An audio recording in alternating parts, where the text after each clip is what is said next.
Welcome to the channel. Thank you everybody for tuning in. So in today's video we are reviewing the San Martin SN021, the Explorer Homage, and this has got one main talking point, as I have seen this watch being reviewed by other YouTubers, and that is the price. It's going to set you back around £220, which is around $320, and that is for the PT 5000 movement. They also do a Sellita SW200 option, and that is going to set you back around £300 and around $430-ish, I think. So that is a lot of money. Now, I reviewed this GS Homage of this, nearly £300, and the thing with that is you can kind of justify it. I still think this one on my left was overpriced by a good at least £80, if not more. But this is probably their best finished watch that they do produce. Absolutely amazing. I love it. You can see the review. I'll put a link up in it in the description or on the screen. However, this is nowhere near as that. So how are we going to justify this $300 37mm watch from San Martin? Okay, so before we get into the review, let me give you guys a wrist check. I am wearing my Seiko 5. This is a 37mm little casual watch from Seiko, very cheap. One of my latest, I think, Seiko acquisitions. I will be doing a review on this watch, but I absolutely actually love this watch. I think it's such a gorgeous little watch and a very, very cheap option as well. That's something to definitely look at. So back to the SM. I think the nicest thing that they gave was this snub-nosed screwdriver. I think it's just so well made, and while I was removing the links, this screwdriver made them so easy, no slippage at all, really good mating with the screw, and comes in handy on all the other bracelets that do use screw-in pins. So let's check out the watch a lot closer. Let's look at DIMS, specifications, and also just break it down, look at all the little features. So the specifications are as follows. You do have a 316L stainless steel case construction. You also have a flat sapphire crystal. The watch runs the Hangzhou PT 5000 movement. I have seen a fair few PT 5000 movements by now. So that watch is a high beat, I think it's a 25 joule movement. It's a clone of the ETA 2824. And yeah, it is quite reliable. They are known for a couple of issues, I think mainly centering around the stem and the winding mechanism, and I've also heard complaints that they've not been lubricated enough, so the rotor does spin as you rotate the stem. Now those issues are also associated with the genuine ETA movement, so not only have they cloned the good parts of the movement, they've also inherited the negatives of the movement as well. Overall, they are pretty accurate. This one is running at around 8 seconds a day, and the time grapher shows similar, and on wrist it was around the same as well. I think the beat error on these watches is perfect. They don't really fluctuate that much, and even between positions the accuracy does not vary that much, so you have a more overall stable time. Now you also have 100 meters of water resistance on this watch. Of course, it's not a diver, but you do have a screw down crown and a screw down caseback. Now looking at dimensions, they do claim it's a 36mm watch. However, the actual diameter of the case is 37mm. Across the bezel, that's where it's 36mm. You do have a case thickness of around 11.5 and a lug to lug of just 45mm. You've got a lug width of 20mm. The bracelet does taper down from 20mm to 16mm at the clasp, and the overall weight of the watch is around 125 grams with 3 links removed. With the links, it's at 135 grams. So you can tell why I think this watch was going to be quite popular. The dimensions are spot on.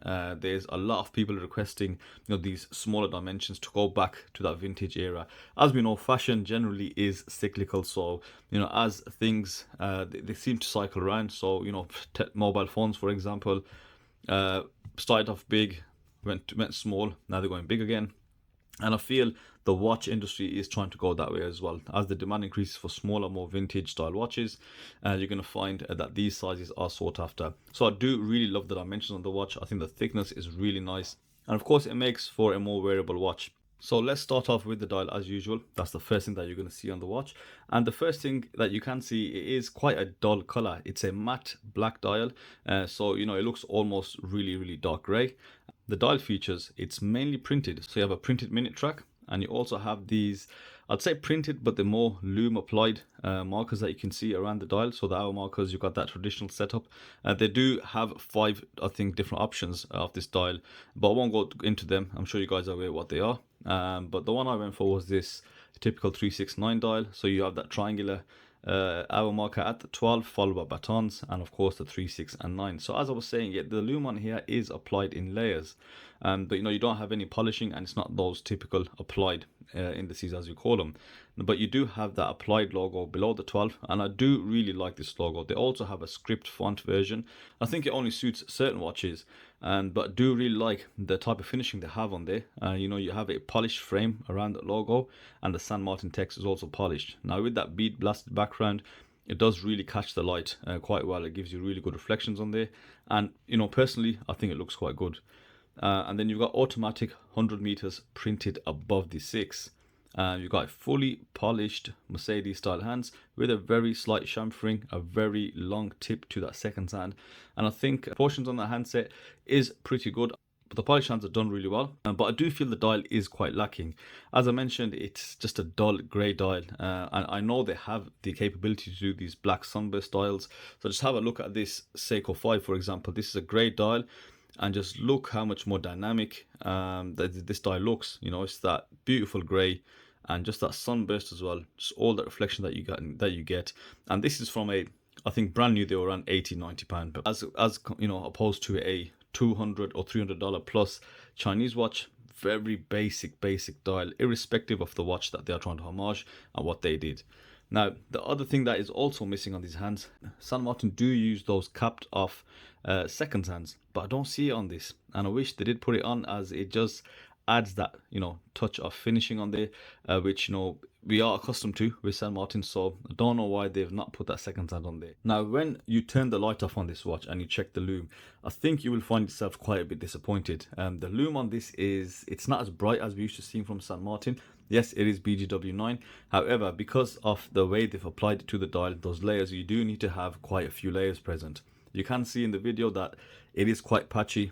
You know, it's not as bright again as we are used to seeing from San Martin, and it is quite disappointing. It's probably the worst lume that I have seen on an SM, which is something which I don't expect. And as you can see in the video, I've put my Seiko 5 next to it, and just look how much better that is. Again, it's a much cheaper watch, but you know, excellent lume. And this is again a $300 watch from China, so I think they should have definitely invested more in that lume department. So I will aid this watch with some UV light and see how bright it does get.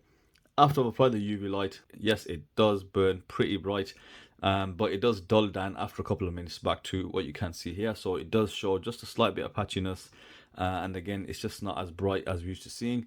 I am disappointed by the lume that you do see from this San Martin. Now moving on to the case, that does definitely stand out. So as soon as you have this watch in hand, you know, as well as the really slick dimensions, you feel this very well finished case. As you can see, you've got brushing present on the A face. It is circular brushing, but extremely finely done, and it does again give you that satinized feel to it. As you can see around the lug tips, very finely done indeed. Now that does transition into the side of the case, which is fully polished. Very highly polished. Again, no QC issues in that area. Just very smooth and slick, and of course, looking at those transitions on the edges of the lugs, super crisp. Right, the brushing hasn't gone over onto the polished side, so again, that does feel really good, and it looks awesome in hand as well. Very softly done, very smooth. The bezel also is fully polished, and same thing, right? San Martin, we have come to expect just much better quality from them on the cases. So the case is in hand exceptionally done, and so is the brushing and the polishing. The lug tips, is there any sharpness on the ends of the lugs? It's a bit edgy. I wouldn't say it's sharp exactly, but just slightly edgy. Is it something you'll feel on your wrist? Probably not. The curvature of the case is quite well done as well. I really do like that. Very comfortable case on wrist. Moving over to the crown, again, finished well, quite small. And you do have that San Martin hex logo, which has been engraved into the crown. Nicely done. The crown action, let's check that out. So it screws in pretty well, no issues there. And there you can wind this PT5000 movement. Now with this PT5000, I don't know if there's a no date version, because you do indeed on this watch have a ghost date position. Not only ghost, you can actually hear the date wheel turning. So maybe some modification on that is needed. I'm sure it's pretty easy to just remove the date wheel and leave the ghost position in there if you have to. So pull it out twice and it will fully hack, allowing you to set the time. Now what you will feel on this crown, there's not that much spring in the crown, right? Normally these crowns, especially on dive watches, are quite springy. So this one, what I found, it was slightly difficult screwing it back down. It did catch sometimes, so it does tend to catch. You have to be careful. So right now I can't just go ahead screw it in, so I'll have to basically make sure I can feel the threads, rotate it back and forward, and then go for it. Again, not ideal on a watch at this price. We've looked at Seesterns, for example, just recently, and that crown is the smoothest crown action I have felt to date, hands down. In comparison to this, you know, it is a bit jammy. You have to be careful. You can't just go in, because you do run the risk of cross-threading those threads on the crown and the crown tube. Caseback, pretty standard, normal. It has been fully brushed. Normally you do find a bit of polishing on there, but no, not on this one. It's again fully brushed, nicely done, fully sterile, nothing on the back. So consistency wise, I think St. Martin still do have a few areas to really brush up on. I have seen a couple of different logos they use on the crown. I don't really mind the dial logo. I think it's better for St. Martin to have a script font and a hex logo. They can alternate between the two. But sterile case back, you know what? Not that I think it adds anything to the watch, but it's just about branding. They seem to have sharks on some, logos on some, and they really just need to sort out what they want to do. It's a bit more work required, but $200, why should they not put it on there? Definitely they should. Turning our attention to the bracelet, you'll see that it is curved fitted end links with a female link. Solid, of course, St. Martin bracelet, so you know you'll really get a good quality bracelet. And again, that fine brushing satinized finish is present also on the bracelet. As I mentioned, it does taper down from 20mm to 16mm at the clasp. It does have screw-in links, the sides are polished, and they've also been finished really well. There's no edginess present on the bracelet. These edges have been just slightly rounded off, so they do fit really well on the wrist and they feel great in hand. So great articulation. You can see that female link just bringing itself down, but you know, at 45mm in length, I don't think that's a major requirement, but it is nice to have. Very nice links, a typical oyster style bracelet. As mentioned, 3-link design, very nicely done. Just have a closer look at that brushing. I am really loving this level of brushing present on St. Martin and some other watches that I've looked at recently. So look, extremely fine. The screws are threaded really well. Again, you don't have a risk of cross threading. I haven't put any Loctite on there, but I do recommend you do. I've had this on, I've not had no movement in the screws at all. Moving over to this milled clasp, I really do like the clasps that St. Martin have started using. I think these are finished superbly, and just the clasp on its own adds such a touch of class on this watch. That logo there, much bigger, so you can see that logo in detail. That sandblasted background really does complement those polished outlines through that hex and that polished text. I just love how the light plays off the clasp, and especially when it's on wrist, you know, it's depending if you're at work or you're sitting down, you will catch that clasp and it just looks gorgeous in the light. Twin spring pushers, polished edges to that clasp, 4-link, micro adjust, brush sides, brushed pushers. A lot of quality and detail has indeed gone into this clasp. I love it. It's also slightly slimmer than the one we have on the GS Homage. That's quite thicker. So it's nice to see they've not just gone for a standard, you know, one from the basket. They've made these a bit smaller just to fit this slim watch. Amazing fit and finish, and that's very slick indeed. Very nice. So I think we're okay to go in for a wrist shot. Do have a 6.5-inch wrist, so a watch of this dimension should fit really well. Just give you that wrist roll. That light just gliding off those brushed surfaces, it looks incredible. Bring the watch around. That profile is great, really slim profile, and that 37mm diameter, 45mm log to log, and 11.5 thickness. I think it's a very good fit on the wrist. Lightweight as well, 125, 130 grams. Yeah, so it does feel like an overall just a very good, very comfortable watch. Now then, of course, that question comes in: is it worth 220? I can say that with ease. This definitely isn't worth 220. I think they've just put that price up. San Martin are at that station now where, you know, everyone does highly rate their watches. So, you know, because they've also got a proven track record now, the question is, why not, right? Why wouldn't you put your prices up? There will be a lot of people that do purchase at this price, but I think that large consumer base, you know, which ride on these budget watches from AliExpress, they will be slightly disgruntled, whatever you want to call it. I don't think a lot of people agree with it, but you know, in hand, physically, as I said in the intro, you know, I can just about justify it on this GS Homage, because it's clear, you can see it's just a lot more done to it. But even this has got its you know, shortcomings, and I think that is still overpriced. But looking at this one, that Lume, that Lume is really poor for San Martin. Now, I've seen some amazing Lume shots on this watch, and I don't usually use my UV lamp because I've got two massive UV lights that I use, you know, to light up this station here. And I always compare with other watches. So most of the watches I've got here, which have got good Lume, they light up, you know, super bright, and I don't really have to use this UV torch. I only use it to show you, you know, with an added boost basically. Now, compared to my Seiko 5, it's worse than that.